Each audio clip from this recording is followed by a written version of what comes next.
Luis Díaz. Significant update today, Carve. Tell us. Yeah, Liverpool have rejected an approach from Barcelona for Luis Díaz.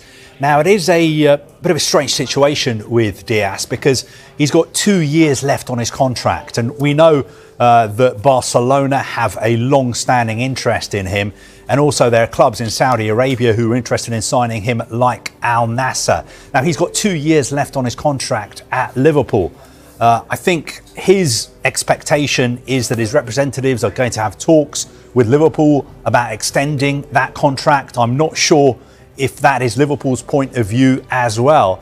But if he's not going to extend his contract, then you would think that he would need to move on this summer. And there's lots of talk that Liverpool will be making even more big money signings. So is now the right time for him to be leaving? He's been talking because he's on international duty with Colombia. He was talking at a news conference and he basically admitted that, yes, he knows that talks are ongoing and his representatives are talking to other clubs. One of those other clubs, of course, is Barcelona. So 2 years left on his contract, Mark. Do Liverpool have to avoid the situation that we've just had with Mohamed Salah, Virgil van Dijk and Trent Alexander-Arnold? Absolutely.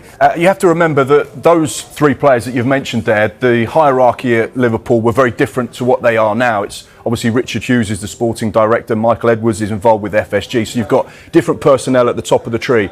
But any time I have a conversation, and Carve's probably the same about contracts and players, they say the simple rule, you get down to 2 years, you either sign a new deal or we sell you. We don't get down to the final year because that's where the price drops. And of course, when you see someone like Trent Alexander-Arnold leaving for essentially a free, although they got £10 million in the end for him to play in the Club World Cup, that's the nightmare situation. So the noises that Luis Díaz has made with regards to exploring other opportunities and potential options in the course of this summer, we know that Frimpong's through the door. We know that they're in talks with Bayer Leverkusen at the moment. Whilst that second offer of £105 million or so hasn't been rejected, the conversation continues. So whatever happens with Luis Díaz, it's not going to affect Wirtz. But any football club, and Carve will tell you the same, the ones that operate in the right way, the ones that are smart, the ones that are astute and clever, they get players in first and then they get players out.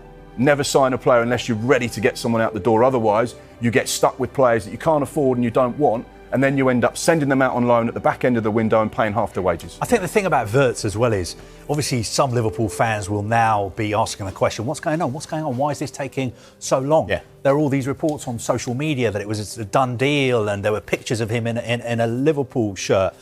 I think from Liverpool's perspective, everyone's just got to calm down. The important thing is the player himself has made it clear he only wants to sign for Liverpool. I know there's been some stories in the Spanish media saying possibly Real Madrid could come in for him and snatch him because Xabi Alonso wants to work with him again and take him to Real Madrid. I don't think anybody at Liverpool is worried about that. I don't think this deal is in jeopardy at all because the player has made it clear, I want to go to Liverpool.